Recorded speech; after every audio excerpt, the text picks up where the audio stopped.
So welcome to the start of the journey. This is a project that we're really excited about and something that we wanted to launch halfway through last season and to sort of pilot it and to see what response we got from coaches about it. What we have done in the meantime is, because of the pandemic, instead of starting the journey, we've talked to coaches around our ideas of what we wanted to do. So when we're talking about a journey, we're talking about following one or two coaches and seeing how they put sessions together throughout the week and how they tie that up with their training model.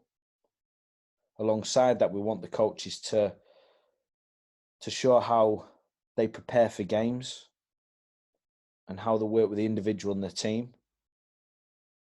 And again, and how they can marry that up with a training model. So we've got a couple of coaches on board, and I'll be one of the coaches, and I'll be the one who works on the coaching journey 1, which is in the youth development phase.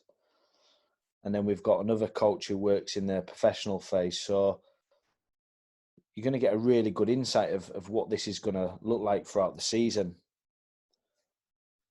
And just going back to the project and why we wanted to do it is we've seen loads of content out there, like booklets on season plans, and we see little snippets of what managers do. Well, we're an open book. We're quite happy to share our journey with people out there, and we've had some great journeys over the years, and we wish that we'd done something like this for ourselves as well, so we could look back at good and bad moments and learn from it, or cherish some of the good moments.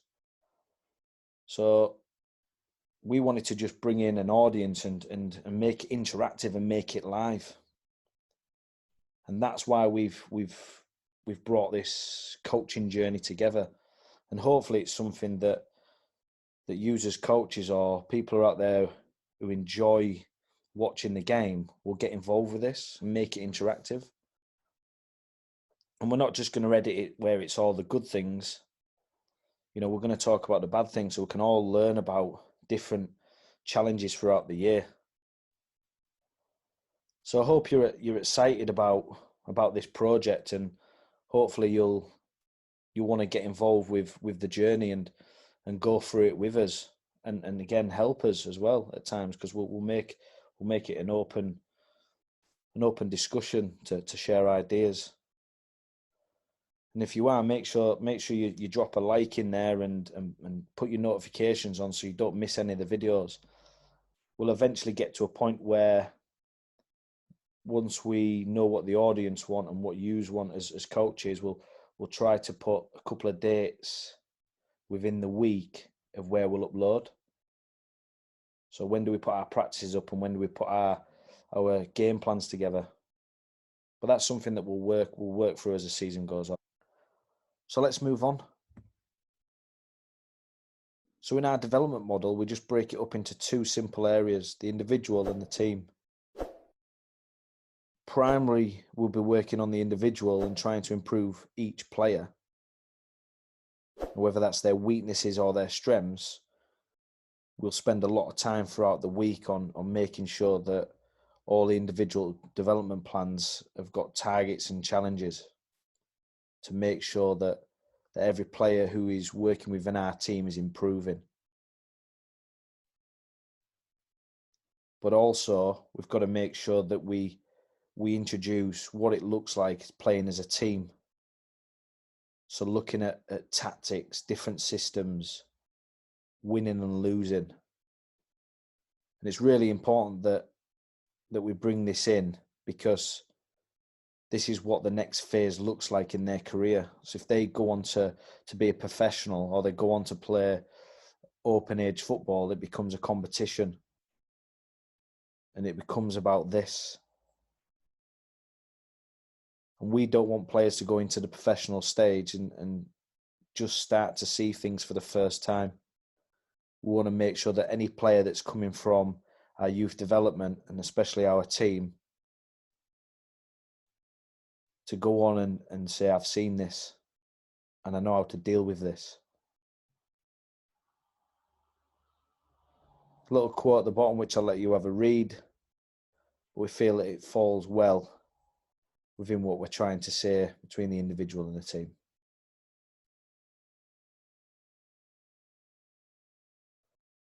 So due to the pandemic, we had to work through a process of when and how to return to training. And how we started back was one social distancing session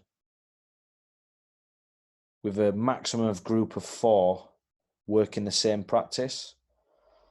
So in this first video, there's only going to be one session. So what we decided to do was just give you a bit of an introduction around the individual and what types of things we want to bring out of them and the team. So let's have a look at the individual.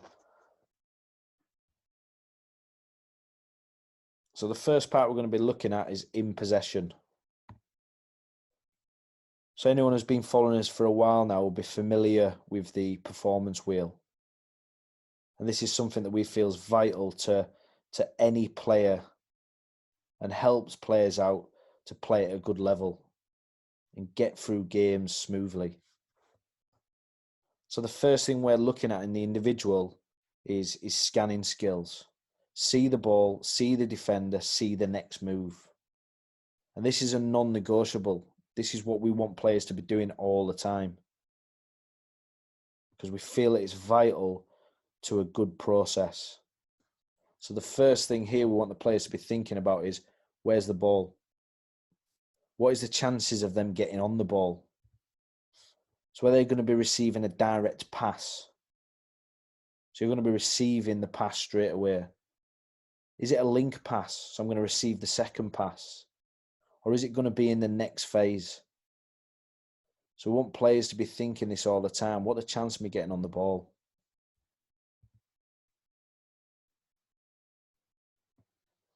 Looking for where the defender is. Where's the nearest threat coming from? Is it a high risk or is it a low risk? And looking for that next move. Can they see the next move? Now, this might be a pattern that you've worked on in training. It could be player instincts. So they could be receiving the ball quickly and not expecting it.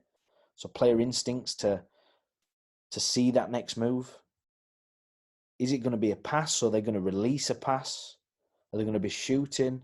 Or have they seen space to dribble in? So we're saying to the players, can they see the ball? Can they see the defender? Can they see the next move? Non-negotiable.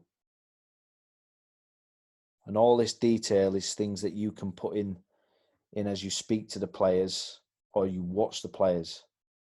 And you'll pick up habits of each individual and what they're scanning, what they're seeing.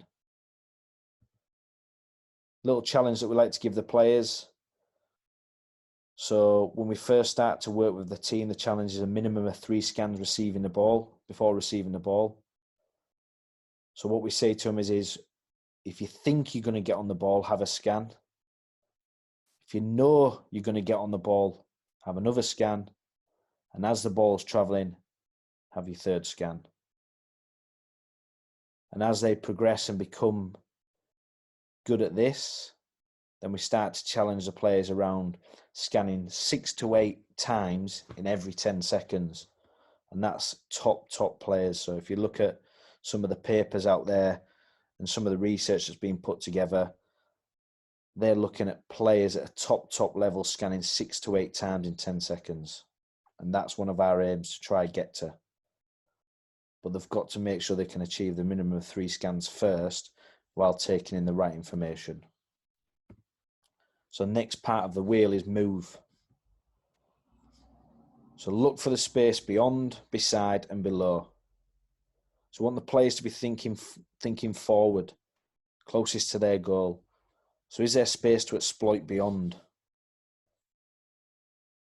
So can you get beyond your individual marker, win the back of him? If you can receive the ball behind them, you're closer to the goal and you've took one out. Is there space beyond their defensive line, their midfield line, the forward line? But always thinking beyond, receiving the ball behind them. closer to their goal. So we want them thinking that first. If there isn't space to get beyond, is there space beside? Again, is there space beside my marker so I can receive the ball and touch it behind him? That's me still winning the back. And then again, defensive line, midfield line, forward line. And if there's no space beyond and beside, can I go work below? Now, this might be me receiving the ball and pinning the defender and trying to twist and turn and get out. Or it might be that I'm dropping into them spaces below my marker or the defensive line, midfield line, forward line to get on it to turn. I might be dropping below to create space for somebody else. So again, can we work beyond, beside, below, but working in that process? And a couple of requirements that we like in here. Can the players move smoothly in multiple directions? That's huge to the modern game now when you're looking at the athleticism of each player. Do the players understand double and triple movements to win the space? This is something that you'll see a lot of throughout the season, and especially in this session that we'll run through at the end, towards the end of the video, we actually work on a couple of movements. And this is massive on winning the space to get on the ball. So the next part of the performance wheel, receive. Back foot to progress, front foot to protect. So can they take the ball with an open body shape? And that's how we want them to progress. Is it a no-touch turn? So is there space to let the ball run across for me to run forward? The quickest turn in football. If not, I'm going to take it on my back foot and progress. And again, this depends on the weight of the pass and the type of the pass and how much space you've got. Can we receive an open body shape to go forward? So when you work back to scanning, so if a player scans and takes in the right information, they'll move into the right bit of space, which then should help them receive the ball where they can no touch turn or receive on the back foot to progress. And hopefully people are seeing that process. Now, as we know, football throws curveballs at you and it's unpredictable and things could happen. So we might scan and we might move, but the defender might be bright and stay with us, or it might be a bad pass. So we need to be able to protect. But if we scanned, we know where the danger is. These are a couple of little things that we might need to do. So we might need to hide the ball, body between the ball and the defender. Twist and turn to find the exit route. So shake your marker off and get out. Find the safe pass. So going back to the scanning. So I've scanned and I've moved. The ball's come in. I'm under pressure. So I might be able to release it and find the safe pass because I've scanned. Or I might know where the spare player is and I'm under pressure. So I've got to twist and turn to get out and find them. And then a couple of requirements in here. Players must be able to receive on both feet, I feel. And this is something that should be put into the players in the foundation phase. And I don't think at any level you should move away from it. Both YDP and professionals still working on that receiving skills of both feet. And making sure that players can receive the ball moving in different directions, especially backwards and diagonally. I don't think we do enough of it. It's something that we can look at on our session design. And again, in our session later on in the video, we'll touch on this a little bit. And the last part of the in possession performance wheel is release. See it early, do it quickly, and execute with quality. Pass detail, make your pass playable. Ground pass. So these are some of the techniques that we need to be working on. Ground passes, one touch or multiple touches. So the multiple touches that I've received the ball and I might have dribbled with it in space and then I'm looking to release that pass. Am I playing the ball into space or feet? Is it an aerial pass? Do I need to dink it? Do I need to switch the play? Do I need to go over somebody to get it to where I need it to be? Cross detail. This marries up with a pass detail. So ground crosses, one touch or multiple touches, beating a fullback to cross the ball. Am I delivering the cross into space for someone to arrive onto it? Am I picking somebody out in the box to finish? Might be a pullback, an aerial cross. Am I dinking it at the back stick because of the keeper's positioning?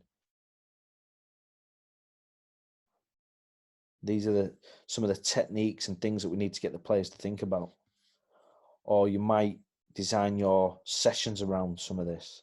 Shooting detail, make the keeper work, non-negotiable.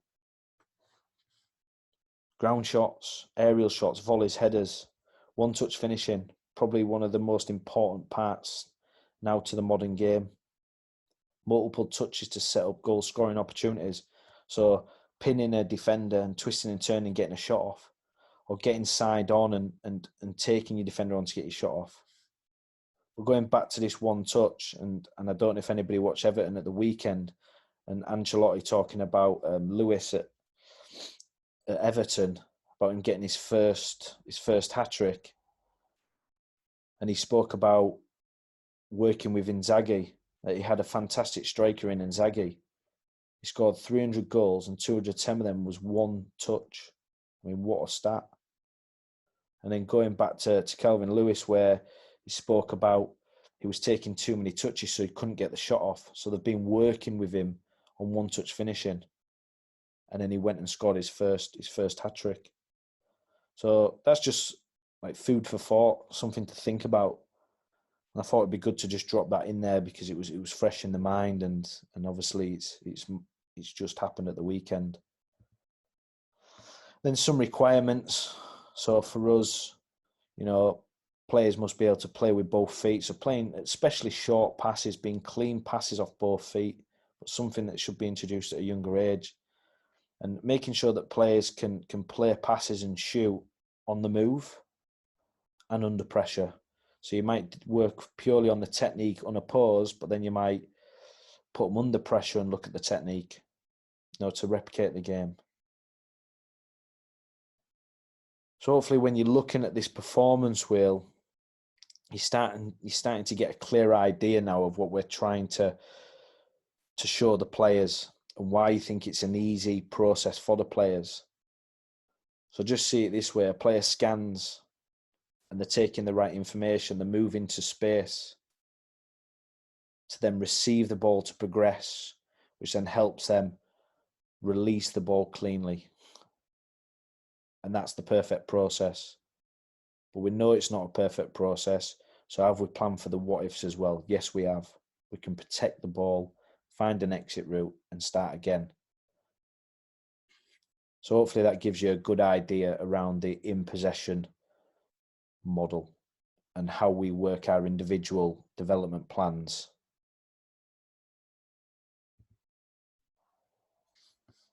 So now we're going to have a look at out of possession. So when you first look at the performance wheel, it's very similar to the in possession model. And the first two is the same language, scan and move. We've tried to keep it similar to the in possession, so we're not using too much language with the players. And this was something that, like, the feedback we got back from the players that they preferred that it was similar, but they were looking for different things. So the first important thing is scan again. But the language behind it is see the ball, see the unit, and see the danger. So what's happening on the ball? What's the attacker doing? Are they looking to dribble? They're looking to pass, or they're looking to shoot? But what's happening on the ball?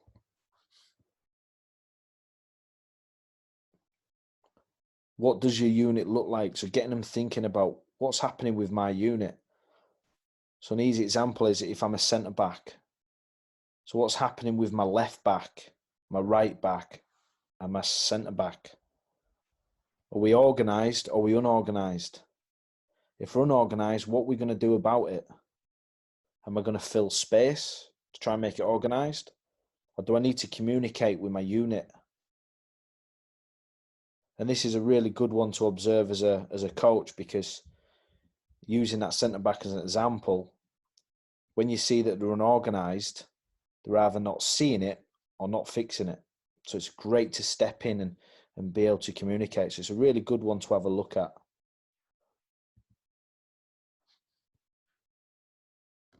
And then the danger. Where's the danger coming from?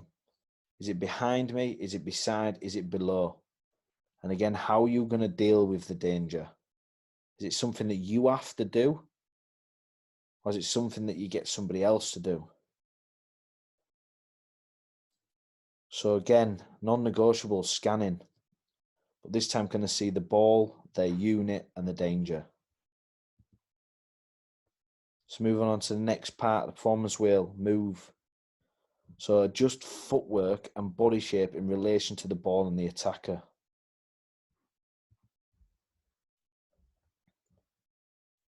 So think about how to adjust your footwork in relation to the ball and the attacker. So these are just a couple of things that we feel are really, really important that we need to work with the modern day player all over the pitch. So moving and stopping at high speeds.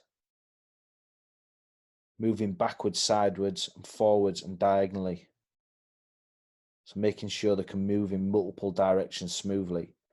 Jumping and springing off the front and back foot. So again, I'm going to use a centre back as an example. So if they've got a player who's free and he's in possession of the ball and they can play the long ball, am I side on and can I spring off my front foot to move backwards to win the space? So these types of movements around footwork are very important to the modern player. It might be as a forward that you've got to jump off your back foot to sprint and apply pressure, but then slow down quickly. Just things to think about. Body shape. Think about how to adjust your body shape in relation to the ball and the attacker. So is it open? We usually talk about an open body shape, so square on when they're not really going to be active.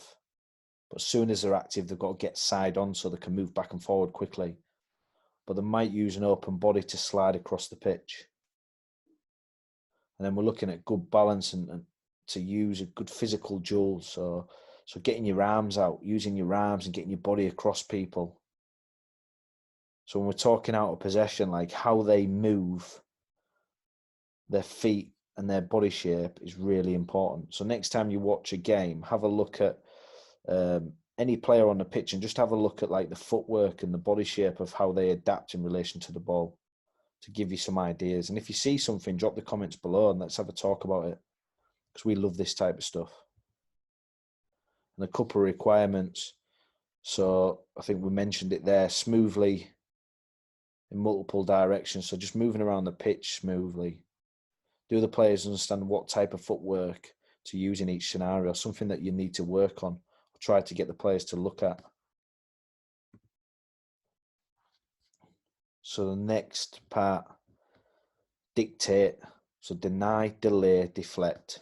Force the attacker where you want them to go. And it's something that we talk to the players about all the time. And you can still be in control of the game without the ball, as long as you're dictating what your opponent does.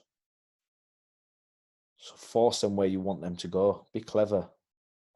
So think about the best way to stop the opposition progressing. This could be by applying quick pressure on the ball carrier. It could be blocking forward passes or filling critical spaces. Now, we prefer to go and apply quick pressure when we're talking about denying the opposition, but the distance might not be right to apply pressure, so we might just say, can we just block the forward pass and fill critical areas? And that's denying the opposition.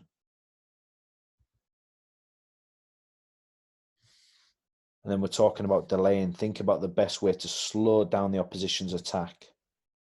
So again, block forward passes, so when you're cutting it out, they're not going to progress. Fill critical spaces so they can't play into it, and it might be a clever foul.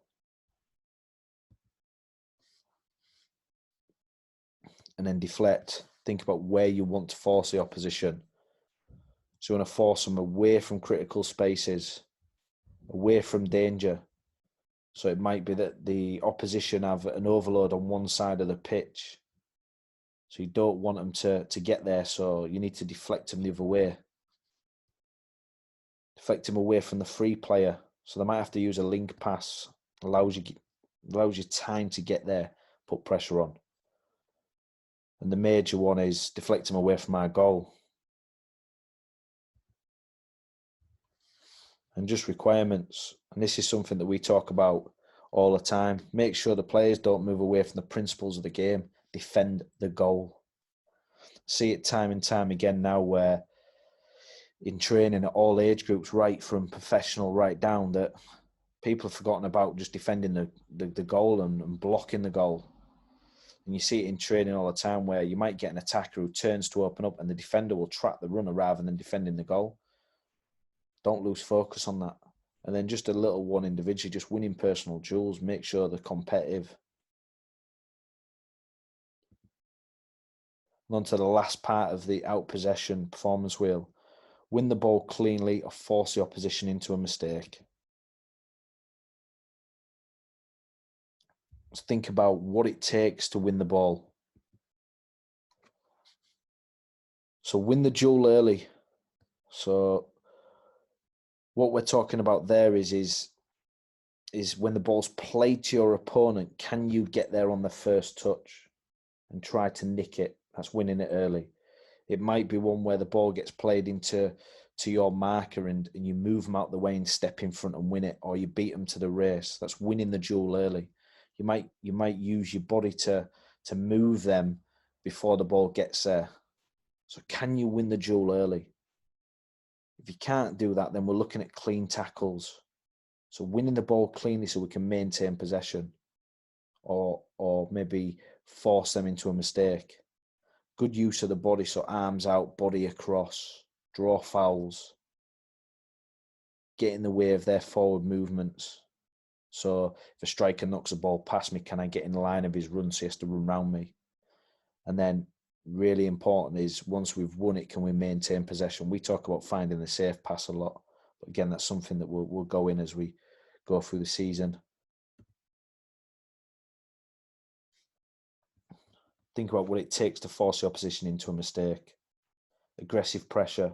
If you're quick and intense on the pressure, it catches them off guard, which can force them into a mistake. Limiting spaces. So forcing them into areas where they're using the touchline or into traps. So as soon as they limit space, they can panic and force a mistake. Physical duel, so balancing and moving them first. So again, coming back to that bit where the ball gets played into your marker and you might move them slightly before, so they're off balance and they take a bad touch. And blocking supporting options, so cutting out passes. Sometimes players, when they're looking for options and they've got time on the ball and they can't see the pass, it's amazing like how players struggle sometimes when they've got time on the ball. And then the last thing in here that we talk about players a lot is make sure the players understand the importance of staying on the feet. And we talk about 98% of the time when defending. So try to stay on your feet 98% of the time. Stay in the duel. So we talk about players like that all the time. Have you stayed in your duel? Or have you committed yourself and been beat and you're on the floor and you're out the game?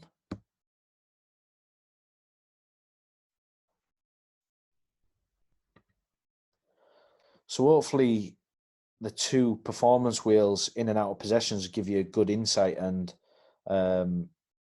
gives you an idea of how we put the individual development models together and how we work with the players and the language we use. And as we're moving forward and when we're saying that type of language, hopefully you can relate to it. And again, if there's anything that you wanted to add to it or you want to ask questions about, don't be scared to ask questions and get involved with these discussions.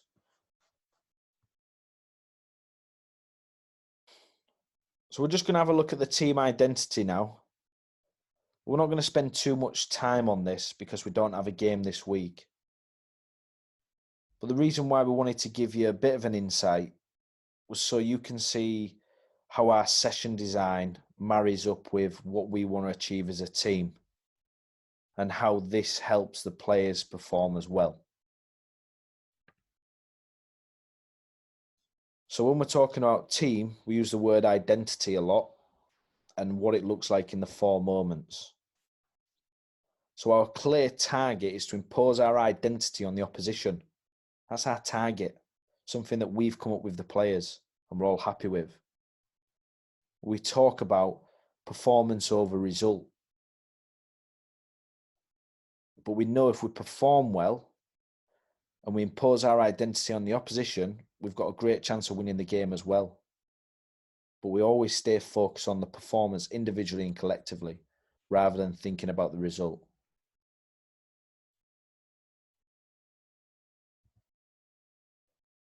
So looking at the 4 moments, and something that every coach will be familiar with because it's in every game and it will be for as long as football's played.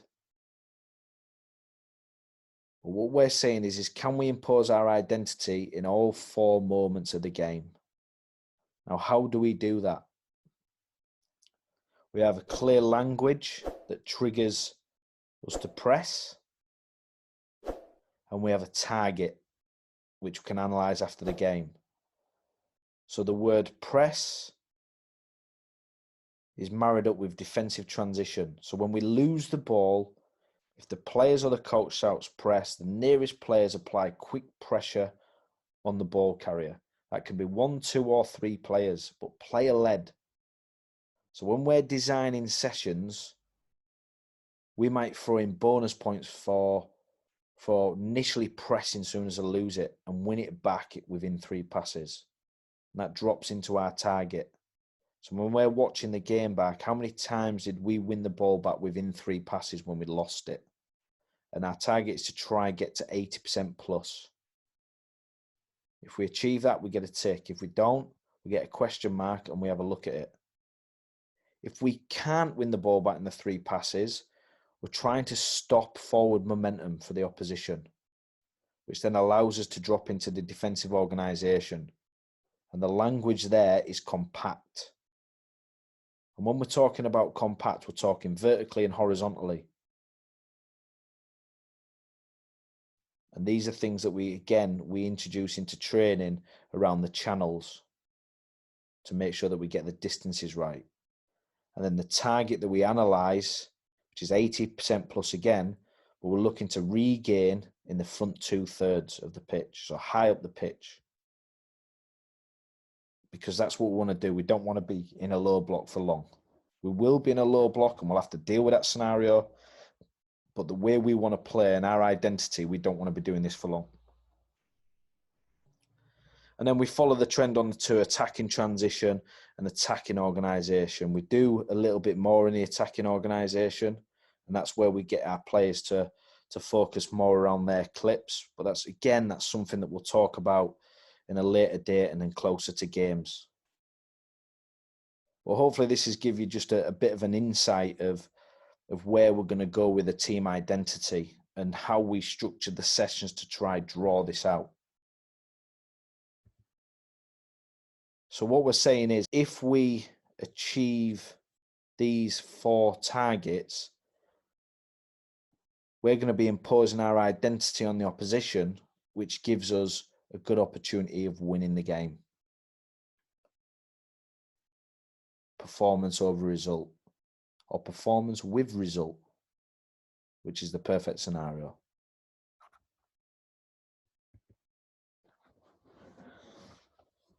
So it's the first session of the journey. We're actually finally there. Like I mentioned earlier, social distancing practice was just focused around 1 hour with 4 players. We had to make it unopposed and make sure that we kept the distances between the players and also the staff. So it was challenging, but it was good as well because we got to see the players in small groups and not working with the group before. It was good for me to sort of get an understanding and get to know the players. What we decided to do was just have a look at different techniques, so passing and receiving in the first part, dribble, twist and turn in the second part, and then look at their understanding of like movements on how to win the space. So let's get on with session 1.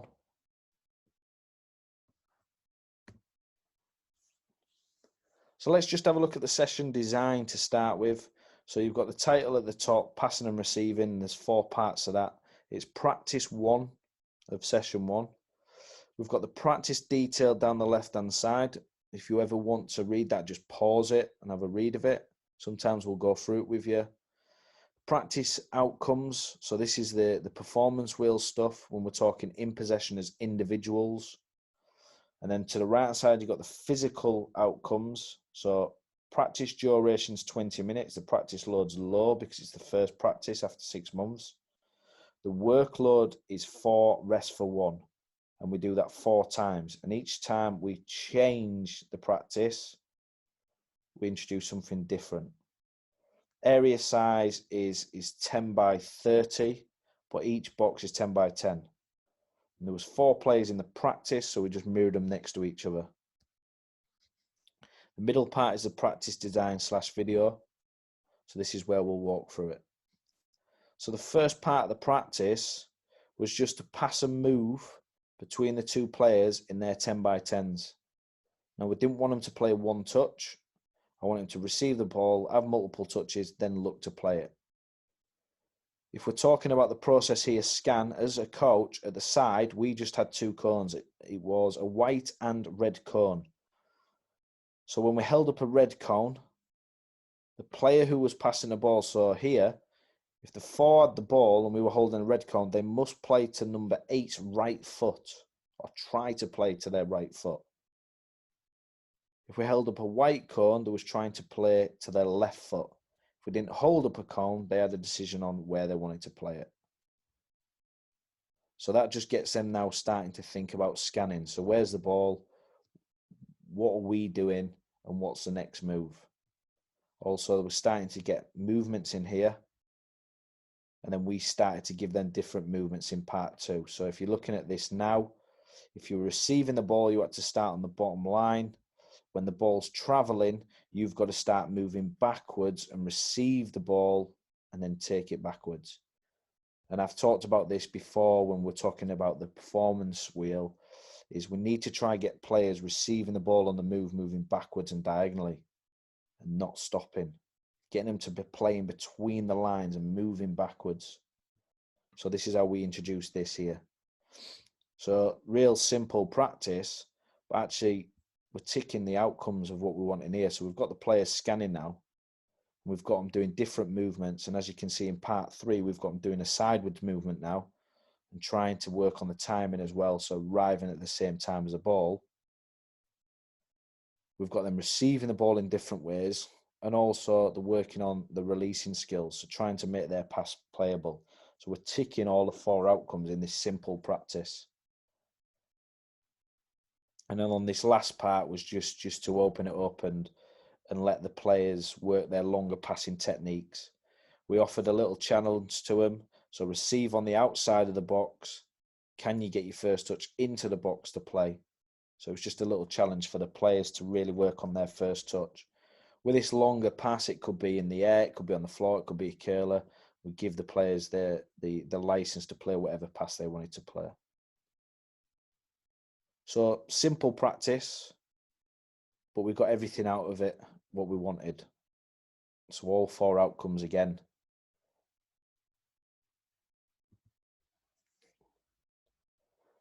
So practice 2 was focused more about ball mastery. So we had to give one of these up, and it was predominantly the receiving side of it because there wasn't any passes in there. So there wasn't receiving a ball, there was starting with the ball. The scanning, you could introduce the cone system we talked about in the last practice again to get them to think about it. But as we turn this into a challenge, you found that there was scanning and looking at each other anywhere. So all the players are going to do is they're going to dribble around the box with a ball, and then they had specific turns on each corner that they would try to use. And it's all around just twisting and turning and protecting the ball. So movements that they would use when they were under pressure so they could find exit routes to get out. You can challenge the players in any way you want. You can tell them to play left, dribble left foot, right foot, both feet, whatever you want to do. You could give them a time challenge. So can they get around the box in so many seconds? to make it interesting. But you as coaches can come up with little challenges for this. What we did do is we put a little bit of a competition element on it. So both players started on the opposite side, and one of them would initiate the start. So let's say it's 8 on this side. The 8 would take the touch, which would initiate the game. And all they would do was dribble to the opposite cone, turn, and then work themselves back. Once they get back, they're looking to release a pass to hit the ball on the cone. And if they do that, or whoever does it first gets a point. And if they both miss, it's a draw, and then they get ready for the next game. What you found in here, you started to introduce the scanning because they were looking at each other. So they're actually looking at their ball because they've got it. They were probably looking at the other ball and the defender. So we did get the scanning in there. The moving work is obviously with the ball, and the releasing is now. So they can either stop and play the pass or release the pass, or they could be on the move if they're really confident and play it as well. Now, what I would say in this session is over to the right-hand side on the physical side, we put it down as a medium load, and I would change that to a high now. With it being 15 by 15, the players were covering a lot of distance every time they were dribbling around. And looking at like the players' grades and how they grade the session, it was right up there with a 9. So I would put that as a high workload. If you wanted to keep it as a medium, maybe drop it to an 8 by 8 or 10 by 10, or have more players queued up and one group working and then one group resting. But again, so we ticked 3 out of the 4 outcomes, and sometimes it's a give or take, especially with the technical drills. So we were happy with that as well. The only thing that would change was the practice load. So on to the last practice. So 4 movements to win the space. And we like to work on this all the time, these types of drills. We do like to put them under pressure as well. So we usually start on opposed and then move into opposed. But when we're talking about movements, we're talking about movements to win your individual space to get on the ball. So if we're looking over the practice outcomes to start with, can the player see the ball, see the mannequin, see the next move? So can they see the ball, so the player in possession here? Can they see the mannequin? And then can they see the next move? So trying to get them into good habits. We've got the movements, which we've got here.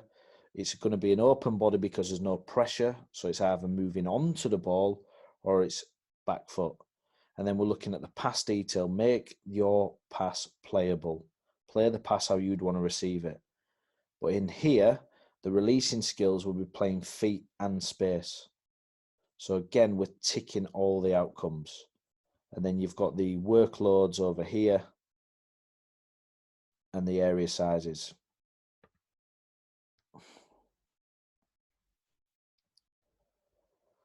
So on the first one, I'll just pause it there.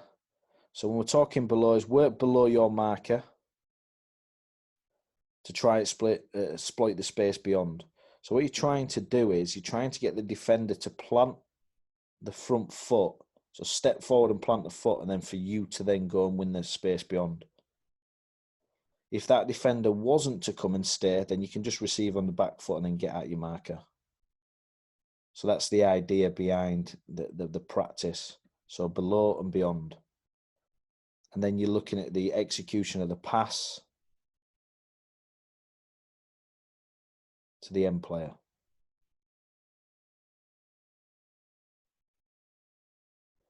So beside and beyond. So we ask the receiving player at the bottom now to take a touch towards the attacker. And then the attacker moves beside the mannequin and then beyond. This player now plays in the channel. So the channel between the defender and the attacker. So trying to play it into there so the attacker can take the ball and win the back of the mannequin again. Now, if we was doing this opposed, we would put a box here and put a defender in there, and then we'd get the defender to make a decision on rather stepping out or staying in. So it gives this player a decision either to play inside or outside. So that's a way we'd progress it, but because of the social distancing, we couldn't do this. But again, just looking at the movements. So beside and then beyond. And then on the end, you can change the movements on how they want to receive it. They could start this side of the box and move backwards. They can move on to the ball. So again, you start to get all your different types of movements going and receiving the ball with different angles. So on this one, you're looking at beside, but it's more of an angle. And it could be beside if you wanted to, but it's like beside, and then they're going to go and receive the ball right across the front of the mannequin and then take the ball on the full. So now you're looking at timing, and they're trying to get there at the same time as the ball. So another way of receiving the ball.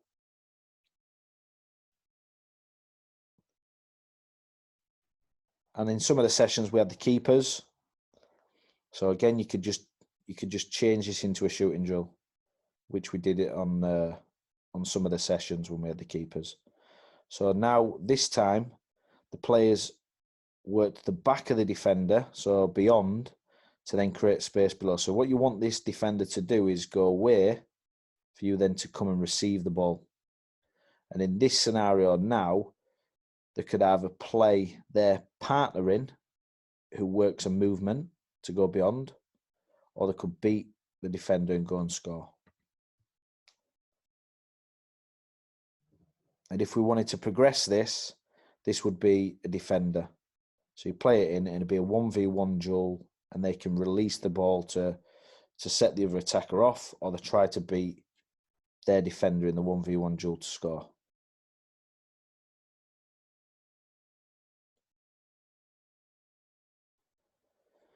So when you look at the work, so we worked 4 minutes and rested 1 minute. So every 2 minutes, we just swap sides. So the players were receiving the ball with the weaker foot or stronger foot, whichever side it was, and also passing the ball with a stronger and weaker foot. But if you look at the session as a whole, again, we've ticked all the 4 outcomes that we wanted to tick. We've got the players working on all the different movements and receiving skills. And again, it's a fun session, especially when they want to be shooting on goal. You know what, players at any age, they want to be finishing on goal, so they've got that fun element as well. Players did really well with the session. Still a lot of work to get them to understand the movements, but it was the first session of these working on these specific movements. So hopefully, as we do it a little bit more and we start to adapt the session, the players will gradually get better and better as we go through the season. So that's the end of week 1's journey. I know it was a long video, and I will stop talking so much. I just love what we're doing, and I could talk about how we do things all day, but I do need to learn how to shorten things up. But I think for this first video, I just wanted to give you an insight of what the performance wheels look like and how we try to develop the individual and how it links with the team identity. And I felt it was important to just give you an idea of that. So when you see the next video, you can start to relate some of the language to the sessions and start to tie it in. But again, I do apologize for the long video. Like I said, I could talk about this all day. I love it. Hopefully you have enjoyed it, but I promise that the videos will be a lot shorter moving forward. So what's coming next? Week 2. Now, we've actually already done week 2, and it was a great week. And I think for you as coaches, it'll show you a week of like how we normally work, because it was more regular. We had more of the team in together, and we could work on specific things for the individuals and the team. So it'll give you a better understanding of actually how the week looks. And it was a real challenging week because we've not worked with the players before and they've not worked with us. So we wanted to stretch the players, and we worked on 3 areas. So we worked on building the attack, high press, and individual development. So we wanted to get a really good understanding of where they are individually and as a team. So it was a real challenging week, but a real good week. And we're actually currently in the middle of week 3, if that makes sense. And we've got the 3 training sessions, and we're just leading up into a big game on the Saturday. It's a real fascinating game because it's the first game that we're going to have together. It's the first pre-season game, and it's a big rival, which is interesting. And the kids are really excited about it. So it's going to be really good for us to see how we prep that week going into the game. So you'll see what our game model looks like, and how we try to get that across to the players. And then it's going to be fascinating to see how the players react on how we want to perform, but under pressure within a big game. So it's going to be a great week as well, week 3. So if it's something that you're going to follow us on and you've really enjoyed it, make sure that you press the like button. Make sure that you put your notifications on so you don't miss the next video. And let's get your comments below. If there's any questions, fire them in there. If there's anything that you've seen or there's something that you don't understand, let's talk about it. But thank you again for listening. And I will shorten these up, and I will stop talking too much. So bye for now.